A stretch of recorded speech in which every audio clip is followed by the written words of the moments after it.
possamos ser guiados pelo Senhor,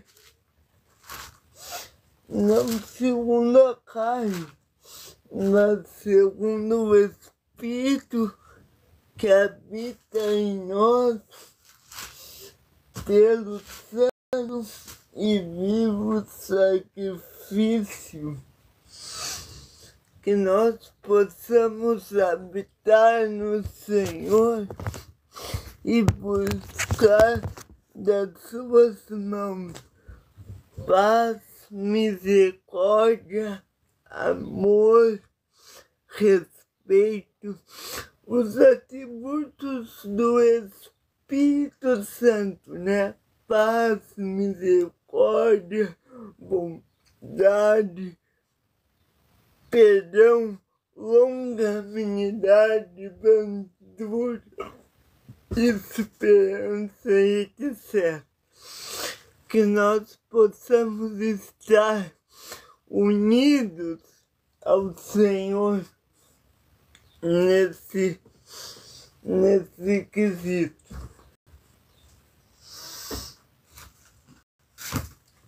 Hoje nós vamos falar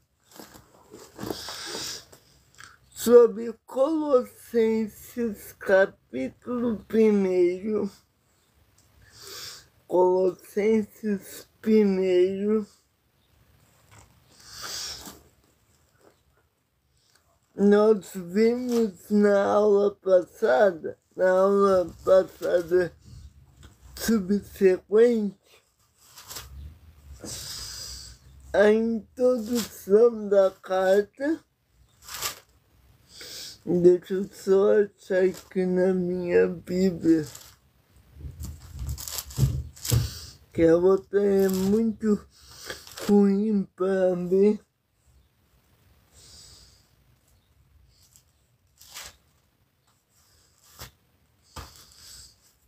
Pega essa Bíblia, amados, Colossenses. Deixa eu só tentar ver aqui, achar. Eu já estou aberto aqui, mas 12:82. 12.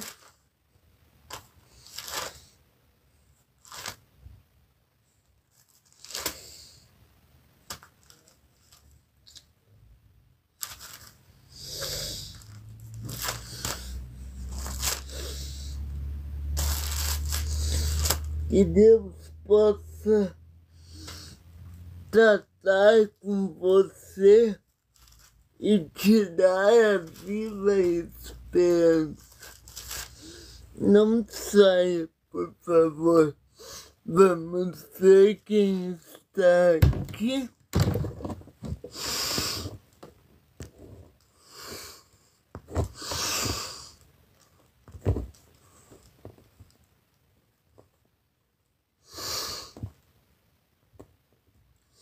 Boa tarde, Emia Harrison. Boa tarde, Olhem.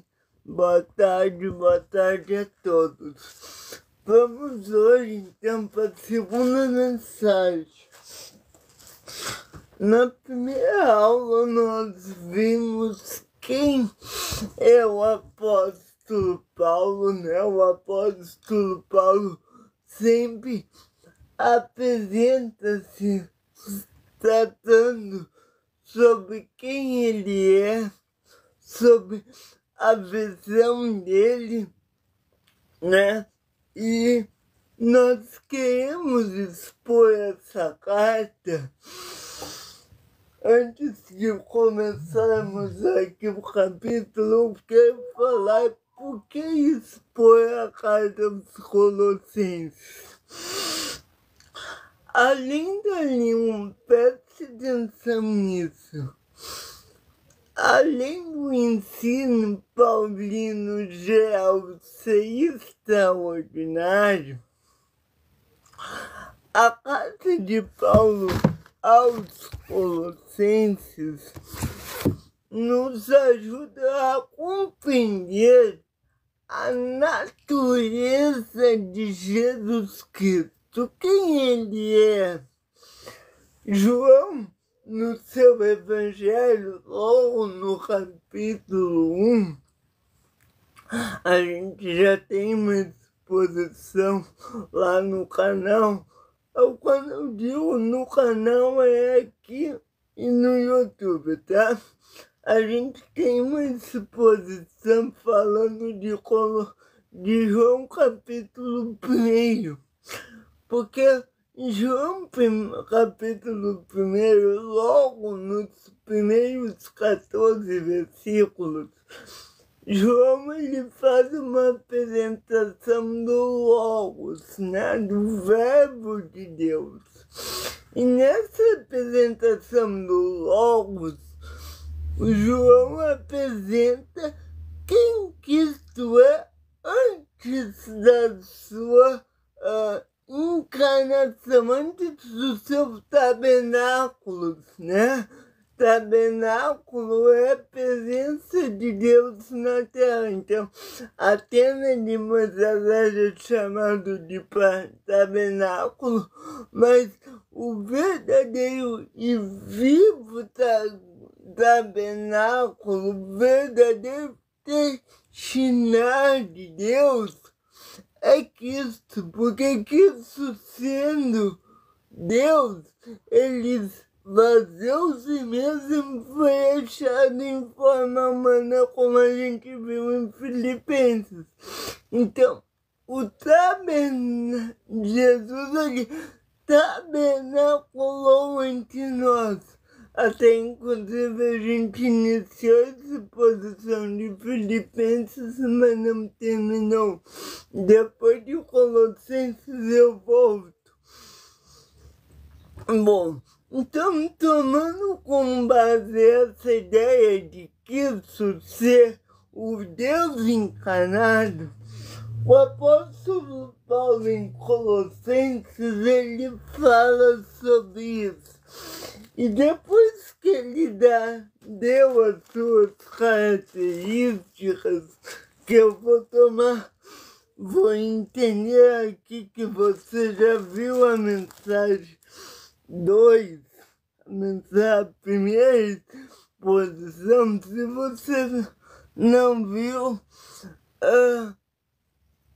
você não viu, eu peço que você volte depois dessa mensagem aqui, volte lá e veja. Me manda depois, Gabi, Arthur, eu tô aqui dando a mensagem.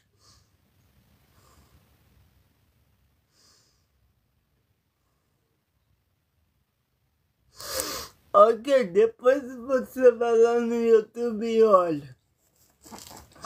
Bom, então, a primeira coisa que nós precisamos ver aqui é que Paulo, após a sua saudação à igreja, ele diz assim, ainda com parte da sua introdução, ele diz assim, verso 4 do capítulo 1 de Colossenses. Porquanto ouvimos da vossa fé em Cristo Jesus e do amor que tendes para com todos os santos. Me digam aí se o som tá bom. Eu vou começar por aqui. Quando Paulo escreve a carta aos Colossenses, ele queria que os seus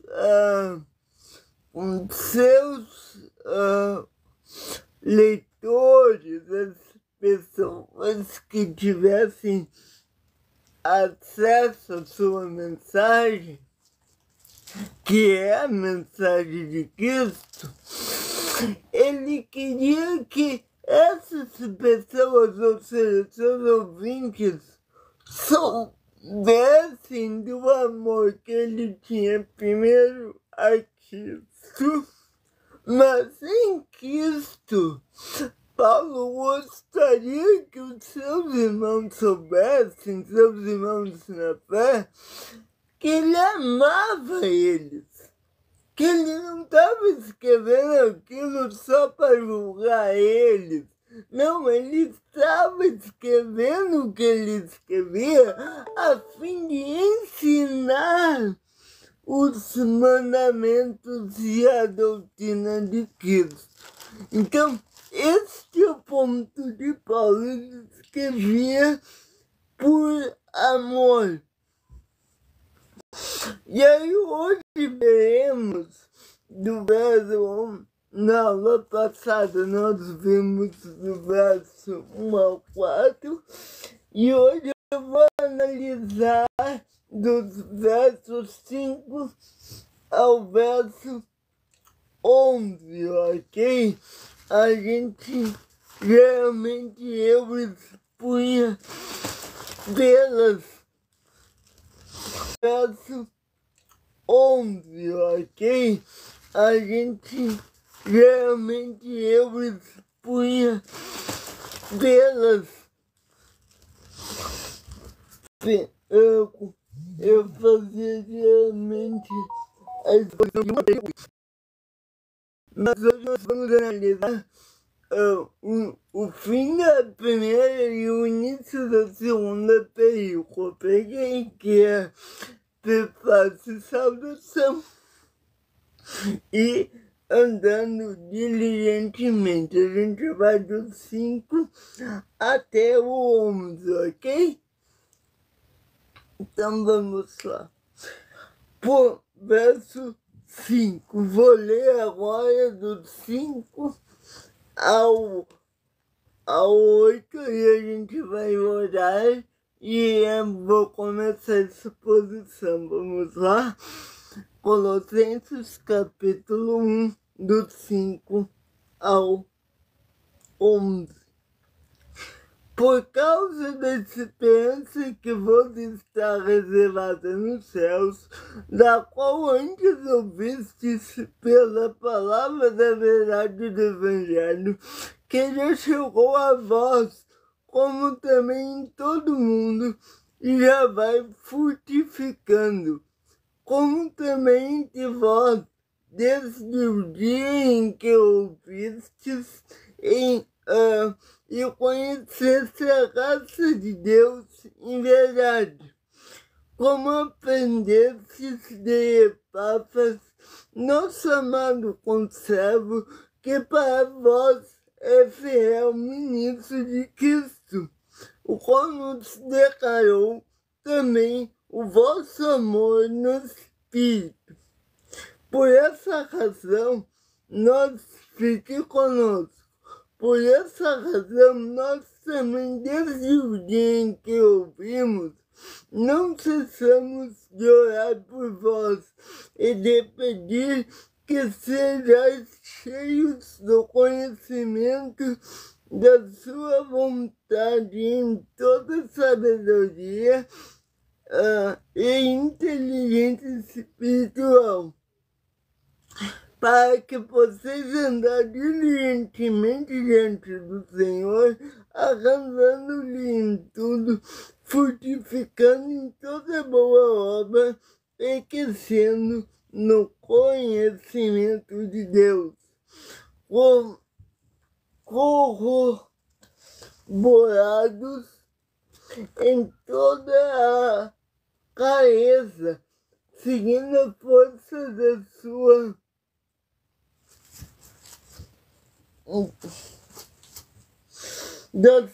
glória, em toda paciência e longanimidade com gozo. Inclinamos as nossas fontes e oremos. Querido bondoso Pai, muito obrigado, Senhor, por mais um dia. Antes de orar, peraí, eu vou fazer aqui rapidamente a leitura dos 10 mandamentos, que a gente olha em cima disso. Peraí.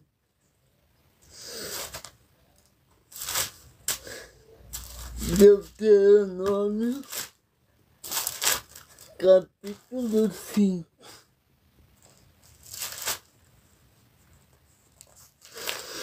Fique conosco, peraí. Deuteronômio 5. Primeiro, não terás outros deuses diante de mim. Segundo, não faça para ti imagem de escultura. Não tomarás o nome do Senhor teu Deus em vão. Guarda o dia de sábado para o santificar. Se a sua honra teu pai e tua mãe. 7. Não matarás. 8. Não furtarás.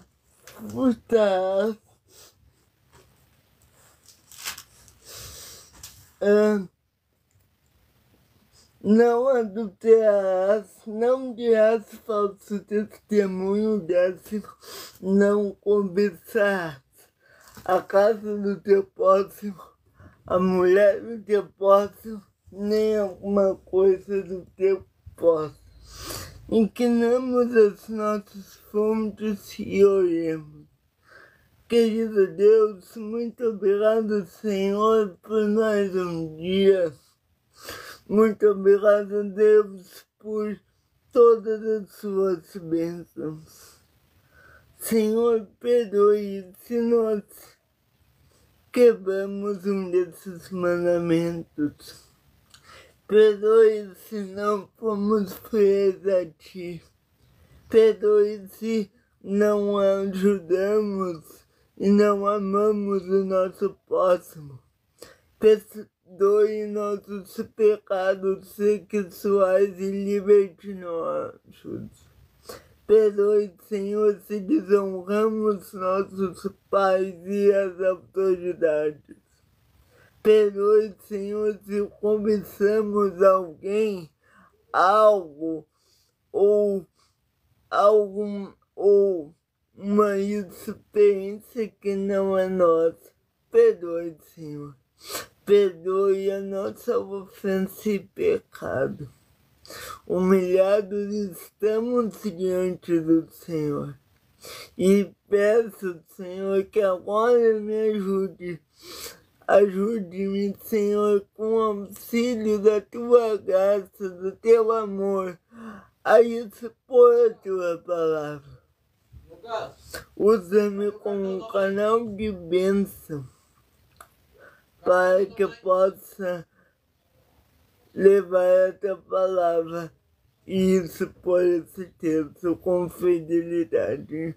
E abençoe todos que estão aqui em nome de Cristo Jesus. Amém. Bom, agora sim, agora vamos para a exposição. Como eu disse no capítulo 1, nos primeiros 4 versículos desse capítulo, nós vemos a apresentação de Paulo. E como Paulo, ele dedicou-se à mensagem do Evangelho, a mensagem revelada de Cristo. E essa mensagem revelada de Cristo é uma grande mensagem. Não só porque Paulo ele tinha o conhecimento, mas porque Paulo ele deu às pessoas a oportunidade de entender quem era Cristo. E não foi somente Paulo que escreveu, mas não foi Paulo quem ditou o que ele escrevia. Foi Deus que fez isso na vida de Paulo. Amém? Nós precisamos entender uma coisa.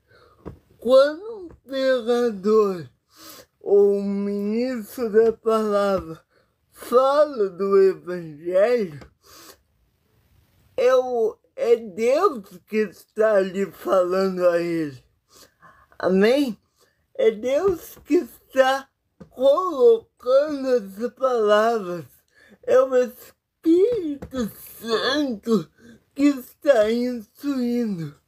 Não é Paulo, não é Timóteo, não é Josué, não é Moisés.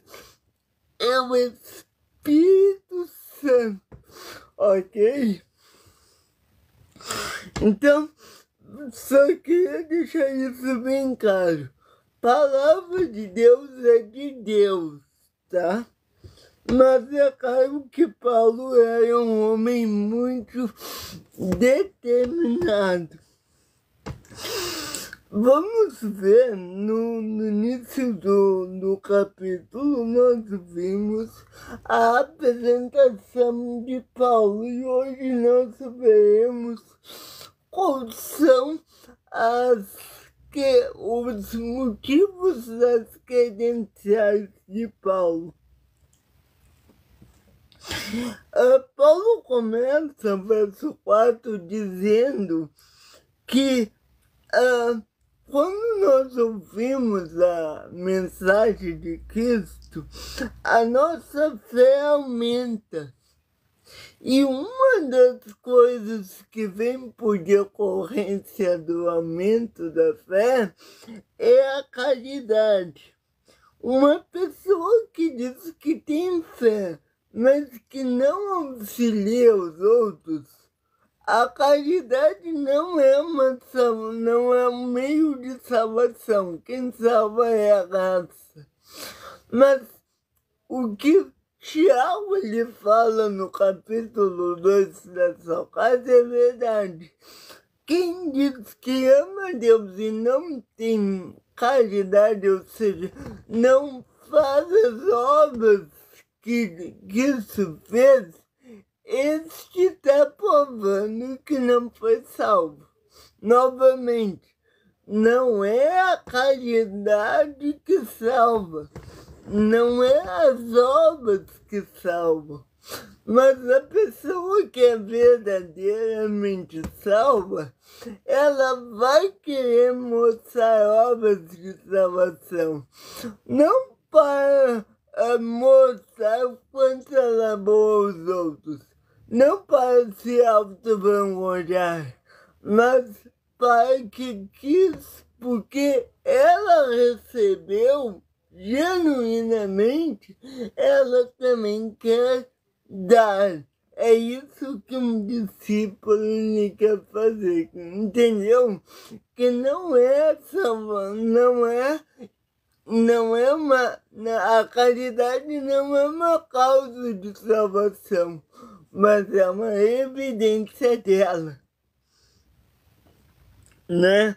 E aí, voltando aqui para Colossenses, Colossos era uma igreja que ela estava meio perdida, ela amava Cristo, mas ela estava meio perdida. E quando Paulo ele diz que a caridade está ligada como evidência à fé, ele fala que não tem como você ter fé, mas não ter o desejo de ser caridoso. Porque a caridade é algo que testemunha a fé. Novamente, desculpa ser repetitivo, mas quero deixar bem claro isso aqui. A caridade não é evidência da salvação. Não, ou melhor, a caridade não é a causa da salvação, mas ela é uma evidência da pessoa que foi salva. Compreendeu? Então é nessa linha que nós vamos tratar. Uma outra coisa que Paulo diz é que uma pessoa que está salva, primeiro ela tem caridade, segundo, aí pelo tópico que eu vou falar agora é uma pessoa que foi salva, a esperança dela não é terrena, a esperança dela é celeste. Aí, ou melhor, a esperança dela não é terrena, a esperança dela é gloriosa. A esperança de alguém que foi salvo não é obras mundanas, é obras celestiais.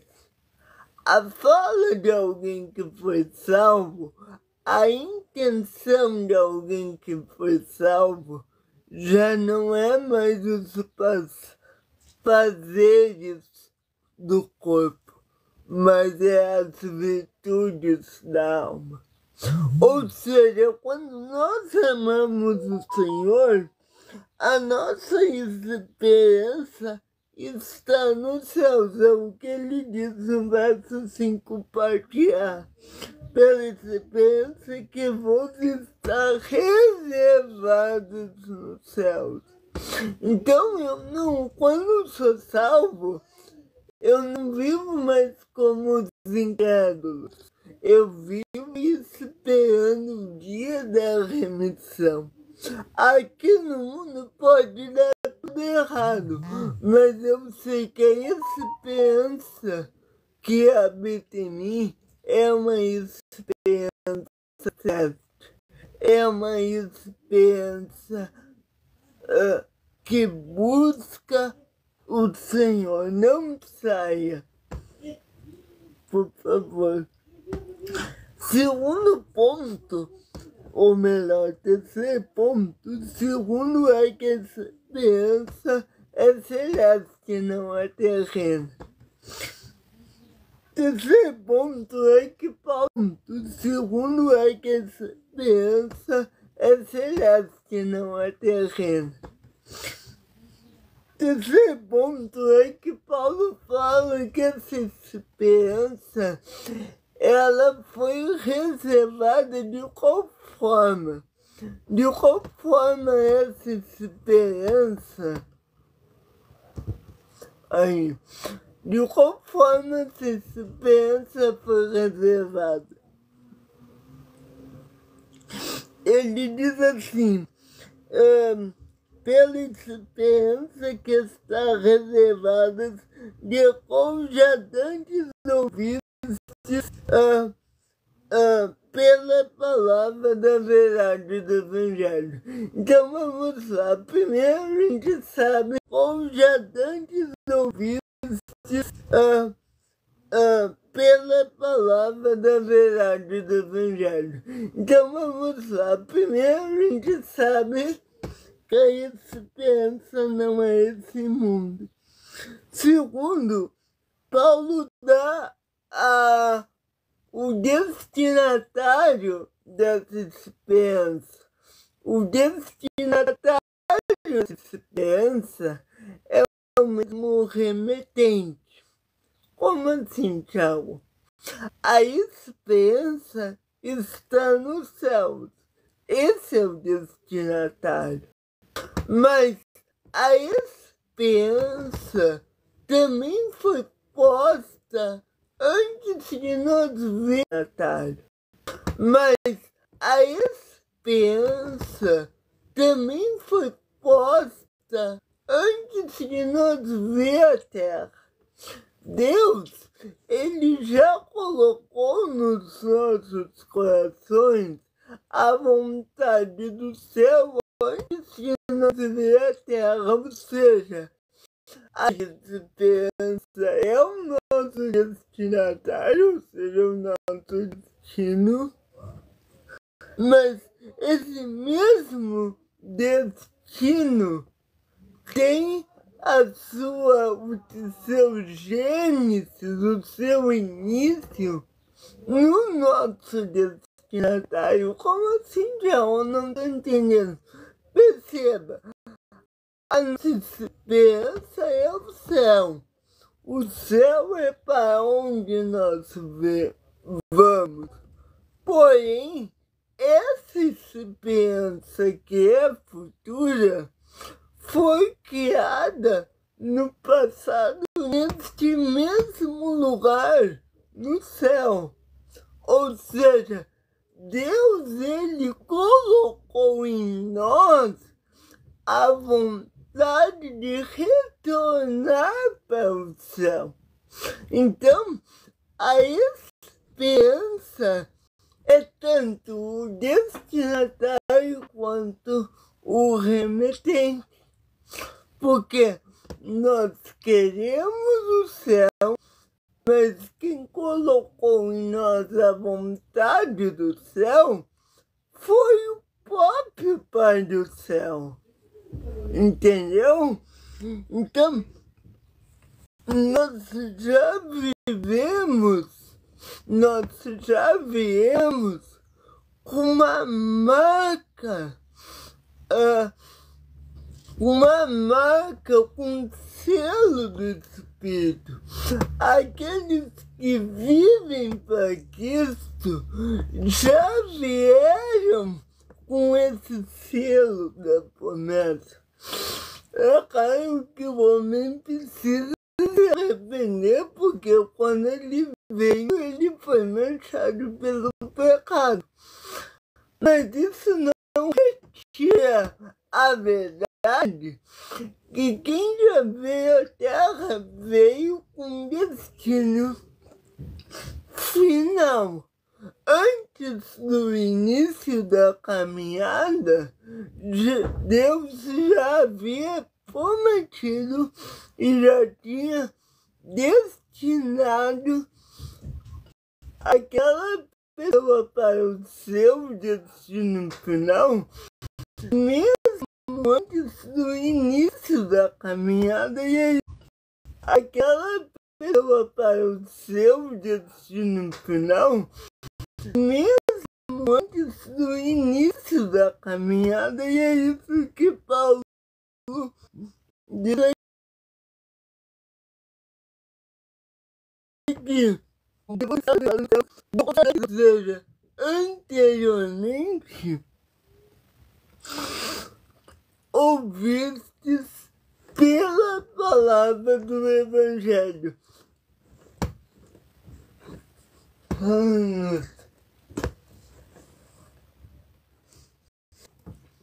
Aqui nós podemos entender duas coisas. Vocês estão conseguindo me entender bem? Aqui nós podemos entender duas coisas. Primeiro, que este evangelho já havia sido posto em nós. Por quê? Porque Paulo disse que nós já havíamos ouvido falar da palavra do evangelho. Então, essa palavra já havia sido colocada antes de nós. Mas isso não exclui a nossa responsabilidade de ouvir e obedecer essa palavra agora. Então, para que nós chegamos ao céu, nós precisamos ouvir a palavra e colocar em prática. Isso não quer dizer que a salvação não é por graça, ela é por graça. Mas o Evangelho transforma a nossa vida, certo? Terceiro ponto, verso 6. Ele continua dizendo sobre essa disciplina, ele diz: o qual já chegou a nós, como também está em todo mundo. O que ele está dizendo? Que a conversão, ou seja, a ferramenta da conversão é a esperança de Cristo. Então, lembramos do que Paulo diz em Romanos 8, o qual ele predestinou a esses também chamou, e aos que chamou, justificou, e os que justificou, glorificou. Isso que Paulo diz lá em Romanos 8, do 29, do 28 ao 30, eu faço um paralelo com o que ele diz aqui. Por quê? Porque o que Paulo diz aqui é que quando nós formos chamados pelo Senhor, essa esperança Deus ele já escolheu antes de todas as coisas. Então, quando ele diz que essa esperança já estava em nós, que chegou a nós, é porque Cristo, anterior ao nosso nascimento, ele já tinha nos escolhido. É por isso que Paulo disse em Romanos também que nós fomos escolhidos para sermos santos e irrepreensíveis diante dele. O que isso quer dizer? Isso quer dizer que ele nos escolheu já antes. E ele conclui o verso 6 dizendo: como também entre vós, desde o dia em que ouvistes e conhecestes a verdade, devendo a graça de Deus em verdade. O que ele está dizendo? Ele está dizendo assim: essa predestinação que aconteceu desde a eternidade, isto é, Jesus já tinha escolhido aqueles que seriam salvos, ou seja, ele já, antes do nosso nascimento, já tinha nos escolhido para isso. Ele diz aqui: isto que aconteceu foi testemunhado no dia da nossa conversão. Então, a nossa conversão só é a concretização do que já havia ocorrido no mundo espiritual. Por quê? Porque quando nós... Isso que não é contra a doutrina do pecado original e da queda. Não. De fato, nós estávamos perdidos quando viemos para cá. Mas Deus já havia decretado no mundo espiritual que nós seríamos dele o dia que ele nos converteria. Ou seja, não quer dizer que porque a gente estava perdido e de fato estávamos, que Deus já na eternidade não havia escolhido o dia que nós voltaríamos para casa. Uma coisa não exclui a outra, tá? De fato, nós estávamos perdidos em todo o tempo que estávamos fora do Evangelho. Mas isso não quer dizer que Cristo já tinha preordenado a nossa salvação, tá? Então, primeiro ponto, a esperança que está reservada nos céus já é um processo. ocorreu desde antes do nosso nascimento. Segundo ponto, o que chegou a nós também chegou antes da nossa conversão, porque a conversão aconteceu aqui, concretamente aqui naquele dia. Por exemplo, na data eleitoral, 24 de outubro de 2010, nesse dia eu fui salvo, mas a minha salvação já no mundo espiritual já havia ocorrido, mesmo que no mundo físico ainda não. É aquela coisa entre o sim e o ainda não, né? Sim, eu já tinha sido salvo, porque Deus ele já tinha pré-ordenado, mas ainda não, porque ainda não havia ocorrido no mundo físico, certo? Então essa graça de Deus, quando nós fomos salvos, é como Deus tivesse tirado as escamas de nossos olhos e tivesse nos dado a salvação, né? Tivesse nos feito enxergar o que nós seríamos, certo? Feito nos enxergar, perdão, o sacrifício do seu filho e a verdade do Evangelho.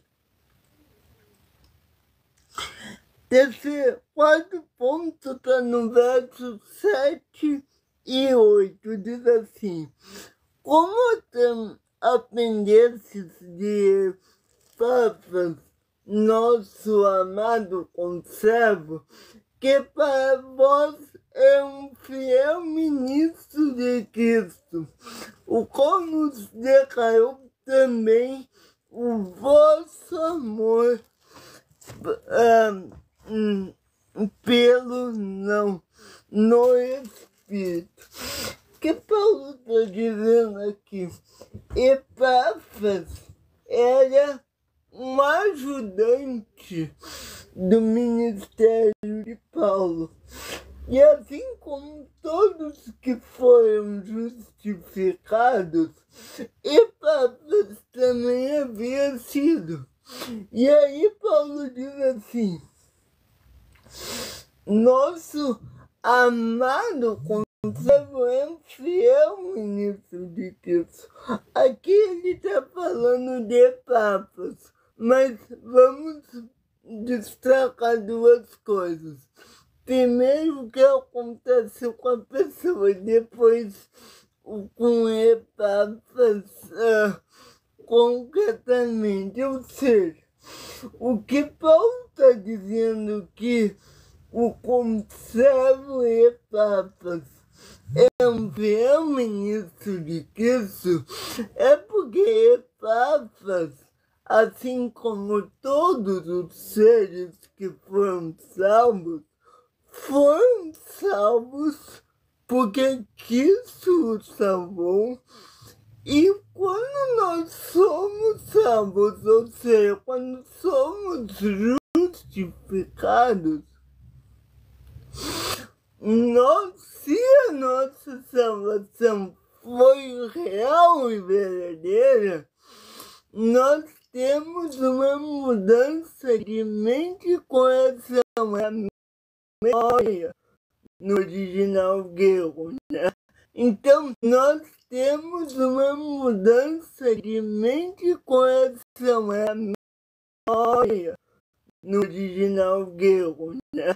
Então, quando ocorre essa metanoia, é que ocorre a salvação. E aí, o resultado disso, da parte C, é um fiel ministro de Cristo, ou seja, A ação é que Deus nos capacitou. O resultado é a conversão. E depois, o outro resultado é que nós somos ou transformamos em salvação. O que isso quer dizer? Que aqueles que foram selados com o Espírito Santo, Cristo os transforma em salvação para outros.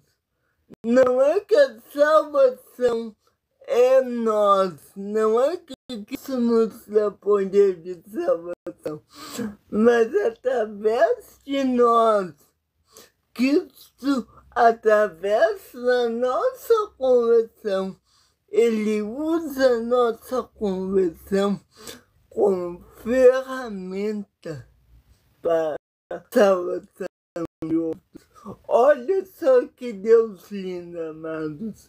Ele não precisava mudar ninguém para salvar, mas mesmo na nossa pecaminosidade e pecado, Cristo, se nós permitir, Ele nos usa como instrumentos para, após a nossa salvação, Ele poder salvar outros. Quem entendeu isso aqui, diga amém. Glória a Deus, porque mesmo vou repetir, mesmo com o nosso pecado, Cristo, Ele nos usa como instrumentos para a obra mais grandiosa que existe, a salvação de almas. Então, quero te fazer um apelo hoje. Mesmo você reconhecendo que você é pecador, que sem Cristo você não pode, permita. Se você tem a consciência que você não pode nada, permita que Ele use você para ser instrumento de salvação. Pergunte ao Senhor, Senhor, no que eu posso te ajudar? No que eu posso te auxiliar? E aí ele diz que isso aconteceu a Epáfras porque ele também declarou o amor no Espírito. O que isso quer dizer? Que Epáfras, mesmo com a sua pecaminosidade, meu viu, sendo meu viu que todos nós somos, mesmo assim, Epáfras demonstrou amor no Espírito.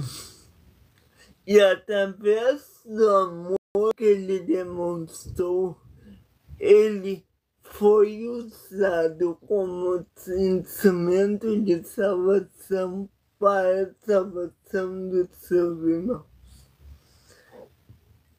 Repito, que privilégio nós podemos ser usados como instrumentos para a salvação de outros. E aí no verso 9, então, vamos novamente, verso 5, a esperança nos céus. Verso 6, a salvação pela graça. Verso 7, Deus nos usa para instrumentos de outros. Verso 7 e 8. Agora vamos ver a nossa salvação na nossa vida sendo andando diligentemente. Verso 9 Eu vou até o verso 11 hoje também. Verso 9. Não saia, tá? Diz assim: por causa dessa salvação no Espírito, Paulo diz, por essa razão nós também, desde o dia em que ouvimos, não cessamos de orar por vós e de pedir que sejais cheio de conhecimento da sua vontade, em toda sabedoria, inteligência espiritual. Aqui é importante nós entender uma coisa. Quando nós fazemos parte do corpo de Cristo, nós precisamos orar uns pelos outros. E aqui eu tenho uma denúncia a fazer. Gente, eu quero dar um recado. Eu entendo que isso aqui não é apenas uma live de TikTok. Eu levo isso aqui muito sério. Ou seja, cada mensagem aqui faz parte de uma aula do nosso curso, certo? Então, isso aqui é solene. Quando nós somos salvos por Cristo, e quando nós deixamos que Cristo nos salve e que nós fazemos parte da sua igreja, o nosso dever é orar uns pelos outros. É que vai a minha denúncia. Nós hoje paramos de orar uns pelos outros. Nós hoje nos concorremos entre si, quem pega melhor, quem faz a melhor oração, quem dá a melhor contribuição para o corpo de Cristo, seja com dons e talentos ou com uma forma financeira.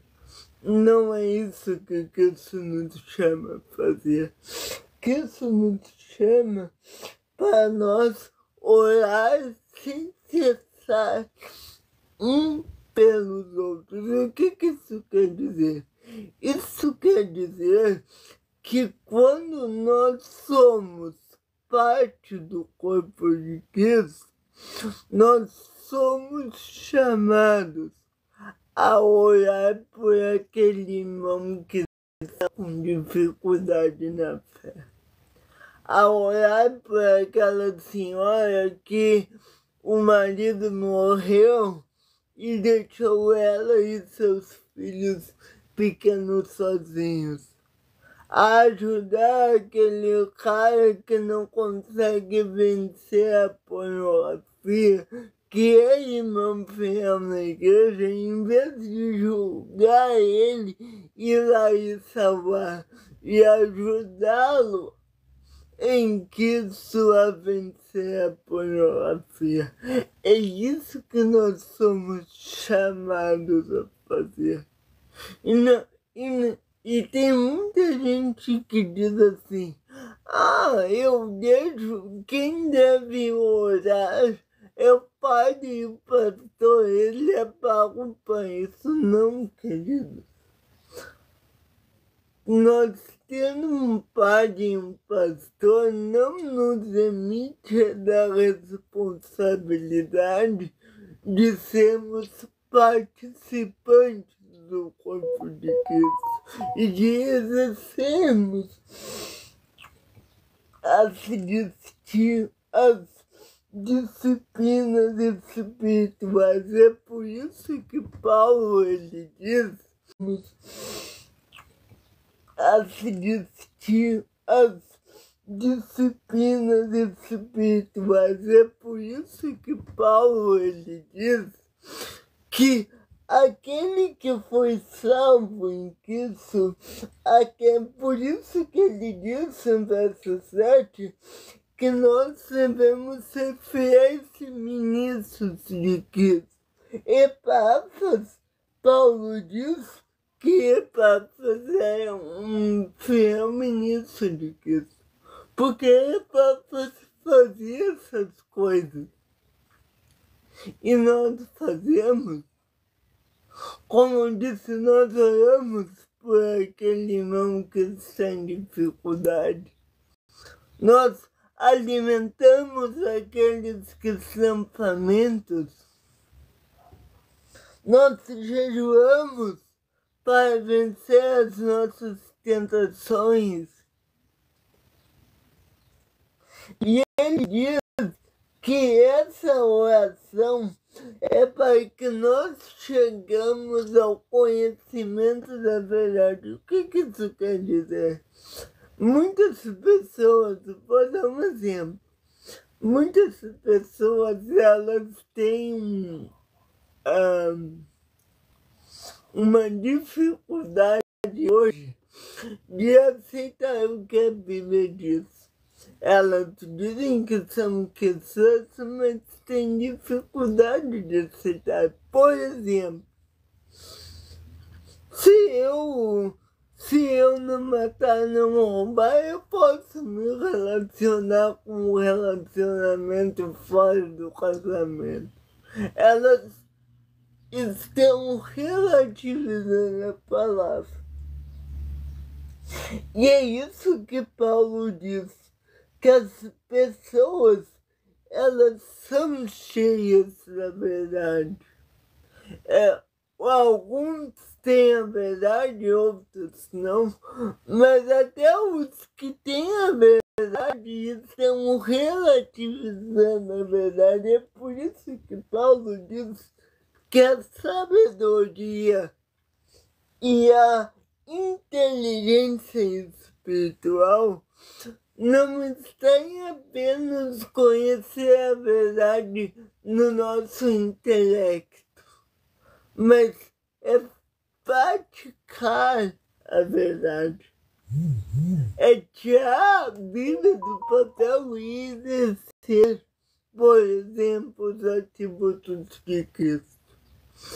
É saber que a verdade, ela não é uma teoria teórica, desculpa a redundância, mas ela não é uma teoria teórica. Ela é uma palavra para ser aplicada na prática. E a prática é no nosso dia a dia. Por isso que Paulo diz que nós devemos crescer no conhecimento, na graça e na verdade. Porque quando nós conhecemos a verdade, mas não praticamos, nós somos crentes medíocres. Porque nós não estamos zelando e honrando nosso Senhor.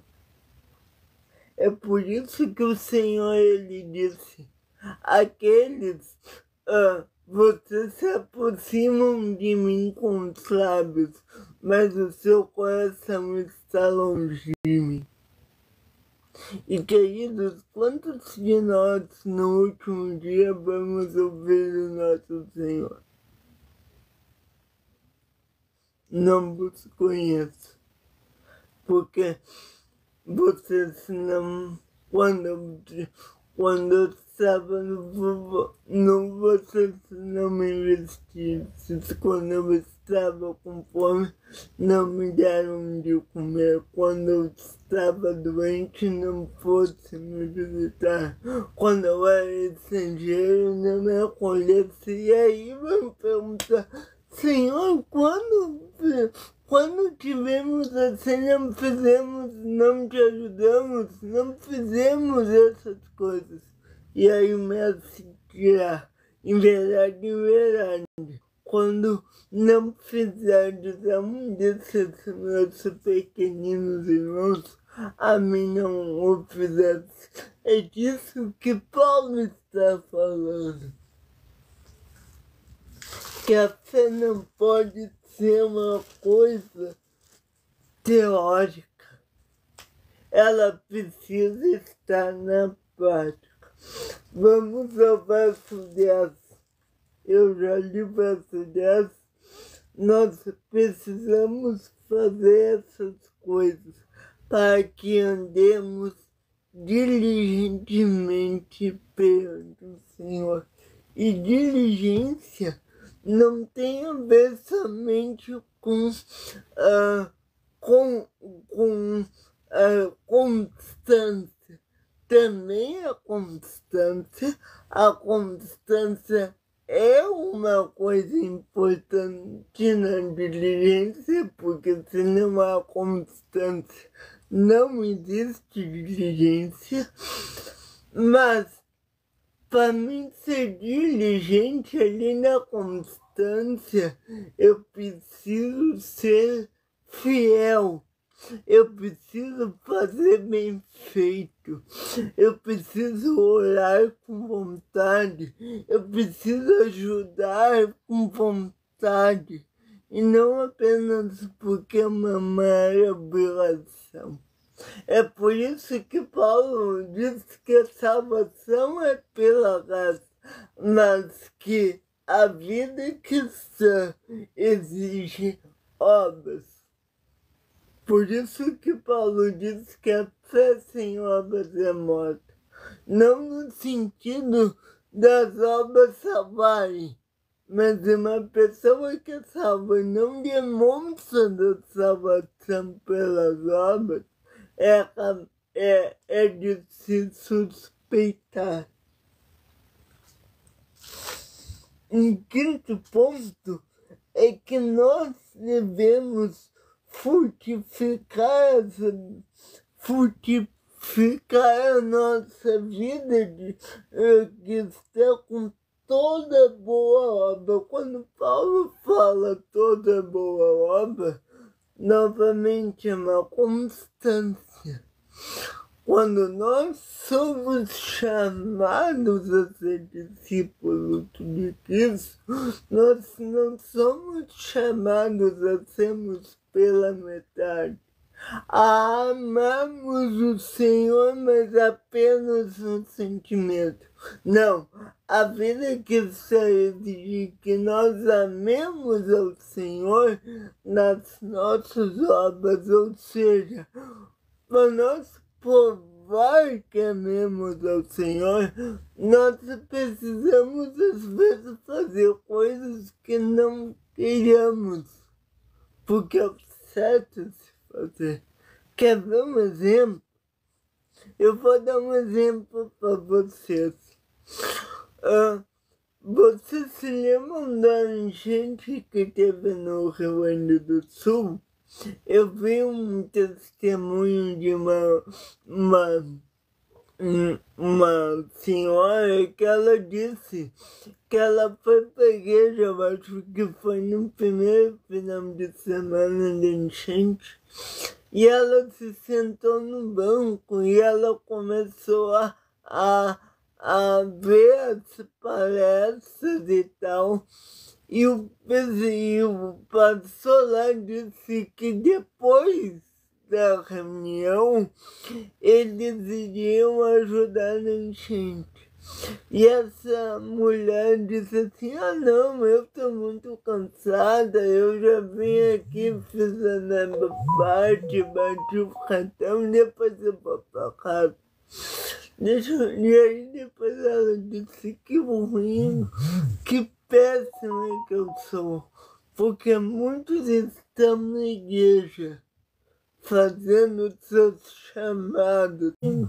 Que péssima que eu sou, porque muitos estão na igreja fazendo seus chamados, mas quando alguém precisa de um pouco mais de atenção, de um pouco mais de esforço, de sair talvez 2 horas depois do trabalho que foi marcado para ajudar alguém, eu requino.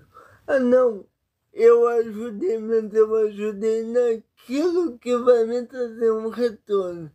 Se não me trazer retorno, eu não ajudo mais. E aí Paulo diz que nós devemos andar em toda boa obra. Porque qual é a consequência da boa obra?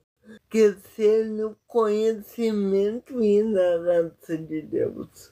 O conhecimento e a... Porque qual é a consequência da boa obra? Crescer no conhecimento e na graça de Deus. O conhecimento e a boa obra estão atrelados. Aí você vai me dizer assim, Tiago, mas é possível eu ter conhecimento e não praticar. Sim, é possível. Mas o teu conhecimento esvazia-se quando tu não pratica aquilo que tu conhece. E no último dia nós seremos julgados por isso. Verso 11. Corroborados em toda fortaleza, segundo a força da sua glória, em toda paciência e longanimidade em gozo. Preste atenção numa coisa. Aqui Paulo, no verso 11, ele começa a explicar o que ele disse no verso 10. E ele diz que a fortaleza da boa obra vem por meio da força da sua glória, ou seja, a força que Deus nos dá, é Deus que nos capacita, mas que para nós fazer a boa obra bem feita, primeiro a gente precisa da graça, porque é Deus que nos capacita, mas também nós precisamos ter paciência, longanimidade e ações de graças. Paciência, porque nem sempre no serviço da boa obra nós vamos ser bem acolhidos. Muitas vezes nós vamos estar ajudando e as pessoas estarão reclamando. Bem acolhidos. Muitas vezes nós vamos estar ajudando e as pessoas estarão reclamando. Bem acolhidos. Muitas vezes nós vamos estar ajudando e as pessoas estarão reclamando. Ou em outro sentido, às vezes a gente está cansado, mas a gente precisa fazer a boa obra. E aí, pelo nosso cansaço, nós precisamos fazer nós muitas vezes precisamos ajudar e nós estamos sem paciência, e aí aquilo não vira uma boa obra, vira apenas uma obra. Porque a boa obra, ela está ali com a ação física ajudando, mas se a minha ação física não é recheada pelo meu sentimento de compaixão, aquela obra não é mais boa. Aquela obra que parece boa, se não é pelo Espírito, é uma obra da carne. E a obra da carne não tem a aprovação de Deus, mesmo que seja extremamente uma obra boa. Por exemplo, se eu ajudo uma criança, um prato de comida, uma criança carente, Se meu coração pensar, eu vou fazer isso aqui porque eu vou sair na mídia, até é uma boa obra. Mas o meu coração está longe de Deus. É por isso que Paulo diz, por isso que o próprio Jesus ele disse, aproximam-se com mim com os lábios, e vai citar Paulo também com as obras. Mas o seu coração está longe de mim, porque é possível ter uma boa obra, e que de fato é muito boa. É possível eu fazer boas obras, mas eu não fazer pelo motivo correto. E aí diz assim, corroborando em toda a fortaleza, ou seja, a boa obra que exige que nós façamos boas obras, Deus ele capacita-nos e ele é nossa fortaleza. Como eu disse, mesmo cansados, quando estamos dispostos a saber ajudar, Deus, ele nos ajuda, ele nos capacita, ele nos fortalece em nossa fraqueza. 11b. Segundo a força da sua glória, ou seja, a glória de Deus capacita e nos dá fortaleza, e nos dá longanimidade, paciência e gozo. Então, quando Deus ele nos capacita, ele então nos dá essas três qualidades e atributos de Cristo: paciência, longanimidade e o com gozo, ou seja, na verdade, dois atributos, né? Ele me dá paciência e longanimidade. E por meio desses atributos que Deus ele me dá para fazer a boa obra, eu posso então ter gozo, eu posso apreciar aquele serviço. Porque aquele serviço, quando eu faço pela motivação correta, é Deus que está ali agindo através de mim. É Deus que está capacitando. É Deus que está me ajudando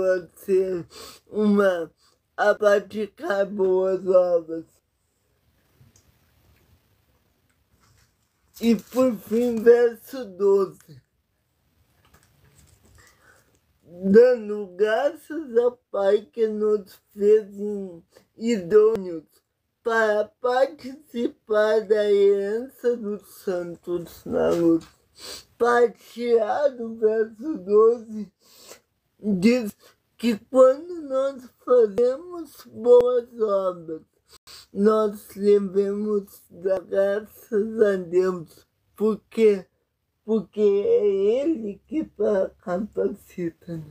Aí nós podemos dizer assim, mas eu que estou meio ralando ali, eu tenho que dar glória a Deus. Quando nós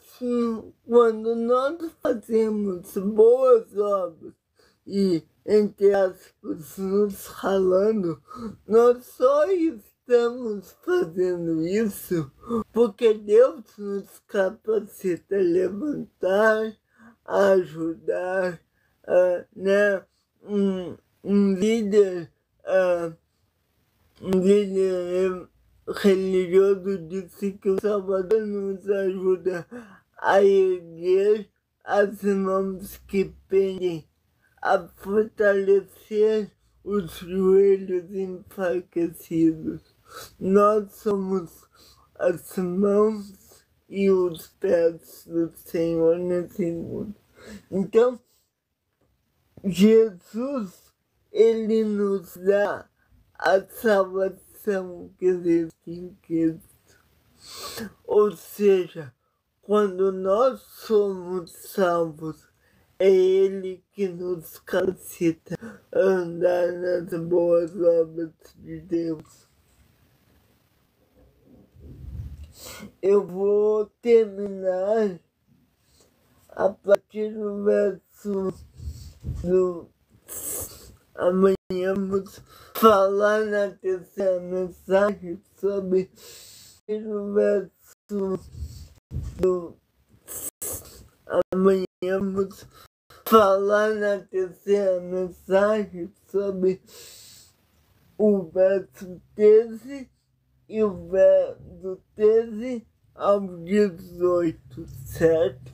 E vamos aos poucos, porque eu quero expor bem essa mensagem. Que Deus nos abençoe, que Deus capacita-nos a amar ao Senhor. E hoje às 23 horas, nós entraremos, porque eu vou fazer a parte 2 da minha história e nós vamos fazer a narração das Escrituras. Nós estamos no livro de Jó, né? Como eu disse ontem, a gente vai começar a fazer 3 horas de live por dia para conseguir trazer um bom conteúdo para vocês. E eu peço que você nos acompanhe. Deixa eu ver quanto tempo a gente já está aqui. 1h15. Eu só quero dizer que o Senhor nos ajude, certo? E na aula que vem, então, a gente falará do verso 13 ao verso 18, tá? Que Deus abençoe. E deixa eu dizer uma coisa para vocês. Às vezes nós não entendemos qual é o caminho que o Senhor nos leva. Porque o Senhor nos leva por tais caminhos. Mas é Ele que capacita-nos. E eu não quero ser falso aqui. Eu tenho minhas crises de fé.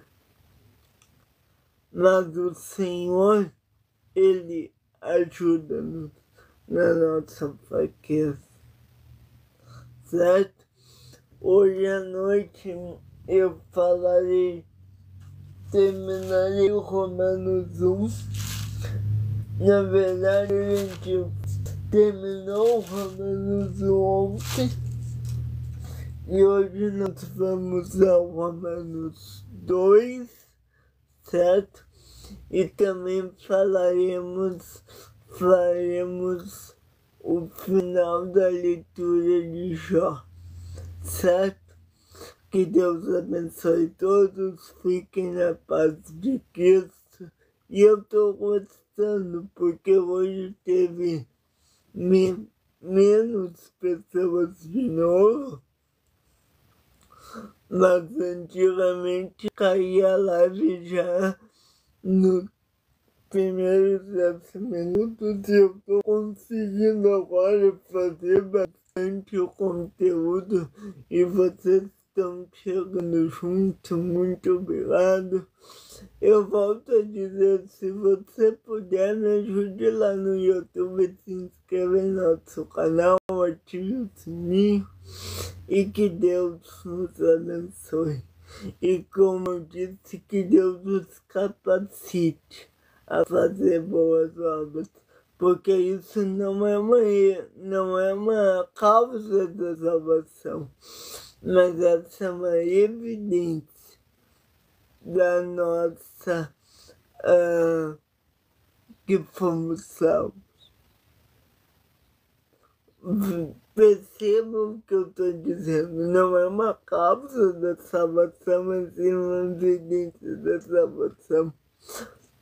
Uma evidência que fomos salvos, Perceba, não disse uma causa da salvação, uma evidência da salvação. Não, é uma causa não é uma causa da salvação, mas é uma evidência que fomos salvos, no sentido de que não é uma evidência da salvação, porque a evidência da salvação e a causa é a mesma, é Cristo.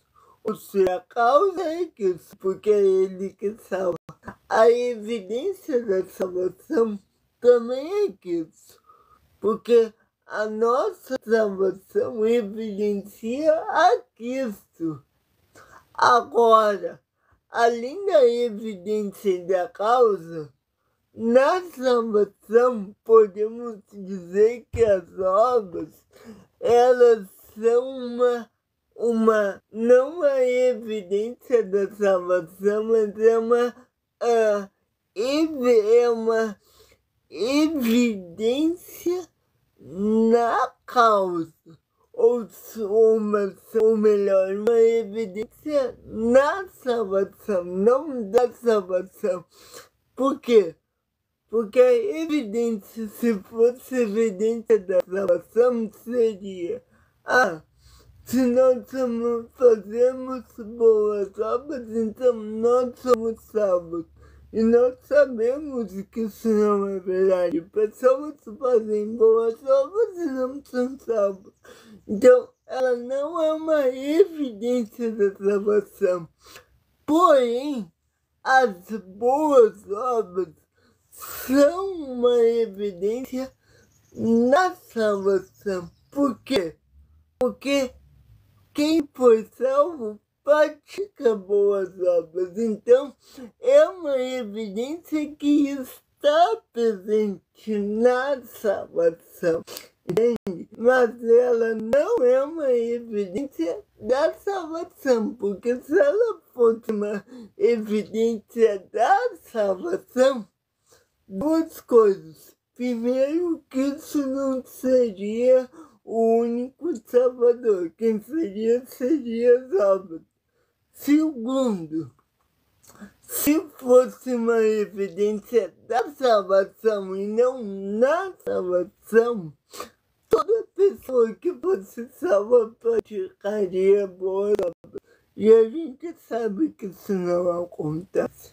Então as obras são uma evidência na salvação, não da salvação.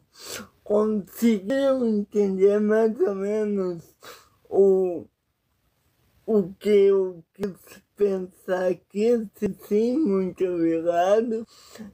Que Deus possa amar, que possamos amar o Senhor. Eu queria ficar mais, mas hoje esse 23. Não, tu não me entendeu, pai. As obras são evidências não da salvação, mas na salvação. Tem essa diferença. Depois eu vou escrever a diferença. E um recado muito importante. Lembre-se que nós estamos escrevendo o nosso livro e sim, vai. E lembre-se também que agora nós estamos fazendo publicações diárias lá no nosso blog, além dos vídeos. Então, se você quer um material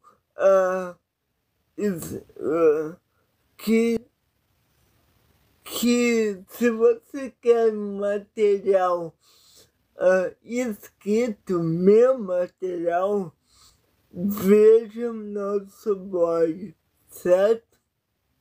E eu tô lutando muito para terminar meu livro ainda nesse ano. Que Deus abençoe e até hoje à noite. Fiquem na paz de Cristo. Eu vou encerrar aqui. Deixa eu encerrar.